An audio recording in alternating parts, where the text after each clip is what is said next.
ఆంధ్రప్రదేశ్ రాష్ట్ర ముఖ్యమంత్రి నారా చంద్రబాబు నాయుడు రాష్ట్రానికి హీరో అని రాష్ట్ర బీసీ సంక్షేమ శాఖ మంత్రి సవిత అన్నారు. శ్రీ సత్యసాయి జిల్లా పెనుగొండలో మంత్రి సవిత ఇంటింటికి వెళ్లి ఎన్టీఆర్ భరోసా పింఛన్లను పంపిణీ చేశారు. అనంతరం మంత్రి సవిత చేనేత కార్మికులకు ఉచిత విద్యుత్ పథకానికి సంబంధించి ధృవపత్రాలను అందజేశారు.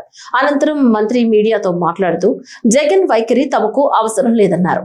రాష్ట్రంలో అభివృద్ధి ధ్యేయంగా కూటమి ప్రభుత్వం ముందుకు సాగుతుందన్నారు. రాష్ట్ర వ్యాప్తంగా చేనేత కార్మికులకు 50 ఏళ్లకే 4,000 రూపాయలు పెన్షన్ అందజేస్తున్నామన్నారు.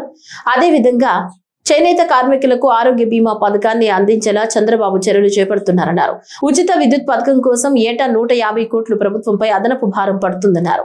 రాష్ట్ర వ్యాప్తంగా చేనేత మెగా క్లస్టర్లు ధర్మవరంలో 40 కోట్లు, పిఠాపురంలో 22 కోట్లు, మంగళగిరిలో ప్రత్యేక చేనేత క్లస్టర్లు ఏర్పాటు చేసినట్లు మంత్రి వివరించారు.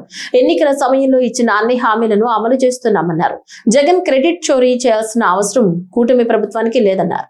మరి ఈ రోజు నుంచి అమలు పరుస్తున్నామన్న విషయం ఏదైతే ముఖ్యమంత్రి చంద్రబాబు నాయుడు డిప్యూటీ సీఎం గారు అదేవిధంగా యువగల అధినేత గారు ప్రతిపక్షంలో ఉన్నప్పుడు చేనేతలకు ఇచ్చిన హామీ మరి వారు కరెంటు బిల్లులు కట్టలేక చాలా ఇబ్బంది పడుతున్నారు అన్న విషయాన్ని తెలుసుకొని మరి అధికారంలోకి వచ్చిన తర్వాత మనం ఖచ్చితంగా ఉచిత విద్యుత్తుని మనం అమలు పరుస్తామన్న విషయం తెలియజేస్తూ ఈరోజు మరి ఏప్రిల్ 1వ తారీఖు నుంచి ఉచిత విద్యుత్ హ్యాండ్లూమ్స్ కి 200 యూనిట్లు, పవర్ లూమ్స్ కి 500 యూనిట్లు ఉచిత కరెంట్ కూడా అందజేస్తున్నాం.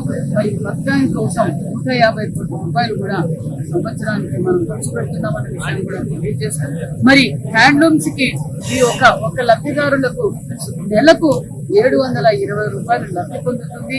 సంవత్సరానికి 8,640 రూపాయలు వారి చేనేతలకు లబ్ధి పొందుతుంది అనే విషయాన్ని కూడా తెలియజేస్తూ దానితో పాటు పవర్ లూమ్స్ కి 1800 నెలకి మరి సంవత్సరానికి 21,600 రూపాయలు కూడా అందజేస్తుంది లబ్ధి పొందుతుందని కూడా తెలుస్తుంది. రాష్ట్ర వ్యాప్తంగా మరి హ్యాండ్లూమ్స్ 93,000 మందికి, మరి పవర్ లూమ్ కి 11,488 మందికి ఈ రోజు సుమారుగా 1,05,000 మందికి ఈ రోజు ఈ పథకం ద్వారా ఉచిత విద్యుత్ వల్ల మరి లబ్ధి పొందుతారన్న విషయం కూడా తెలియజేస్తూ మరి అంతేకాకుండా మరి చేనేతలకు 50,000 చేసాం.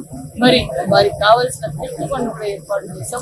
మరి చేనేతల కళాకారులు తయారు చేసిన వస్త్రాల డైరెక్ట్ ఎగ్జిబిషన్స్ ద్వారా మరి వాళ్ళకు సేల్స్ పెంచడానికి, ప్రోత్సహించడానికి కూడా ఎప్పటికప్పుడు ఎగ్జిబిషన్స్ కూడా పెడుతున్నాం. స్కిల్ ట్రైనింగ్ కూడా అందజేస్తున్నాం. దాంతో పాటు పనిముట్లు కూడా 90% సబ్సిడీ అందజేస్తూ మరి అంతేకాకుండా మరి అందరూ మరి ప్రజలందరికీ కోరుకునేది ప్రభుత్వం చేనేతలకు పెద్దపీట వేసుకునే విషయం తెలియజేస్తూ మరి ప్రజలందరూ కూడా చేనేత వస్త్రాలు కూడా ధరించవలసిందిగా కూడా కోరుకుంటూ కూటమి ప్రభుత్వం అంటే పని చేసే ప్రభుత్వం, మాటలు చెప్పే ప్రభుత్వం కాదన్న విషయం కూడా మీకు అందరికీ తెలియజేస్తూ మరి ఈ రోజు పథకాల మీద పథకాలు, ఎందుకంటే మొన్నటి రోజు దివ్యాంగులకి మరి ఉచిత బస్సు సౌకర్యం అందజేశాం.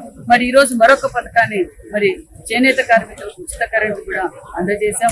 మరి మొన్న పండగ రోజున మరి మెగా జాబ్ క్యాలెండర్ కూడా రిలీజ్ చేశాం.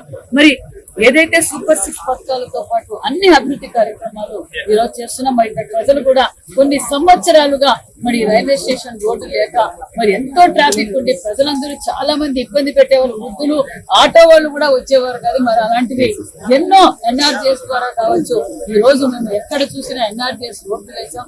మరి ఈ రోజు మాకు పూల వర్షం కురిపించారు రైల్వే స్టేషన్ వారు. మాకు ఈ రోడ్డు వేయడం వల్ల కూడా చాలా సౌకర్యంగా ఉంది, చాలా మంచి పని చేశారు. అట్లా ప్రతి గ్రామంలో కూడా సీసీ రోడ్లు, డ్రైనేజ్లు, బీటీ రోడ్లు వేయటం, ఆర్ఎంబీ రోడ్లు వేయటం, మరి అనేక జేజేఎం కావచ్చు, అమృత్ కావచ్చు, మరి ఎడ్యుకేషన్ డిపార్ట్మెంట్ లో కావచ్చు, ఇరిగేషన్ డిపార్ట్మెంట్ లో కావచ్చు, అన్ని డిపార్ట్మెంట్ ఈ రోజు రాష్ట్రంలో పరుగులు పెడతా ఉంది, అభివృద్ధిలో పరుగులు పెడుతుందనే విషయం తెలియదు.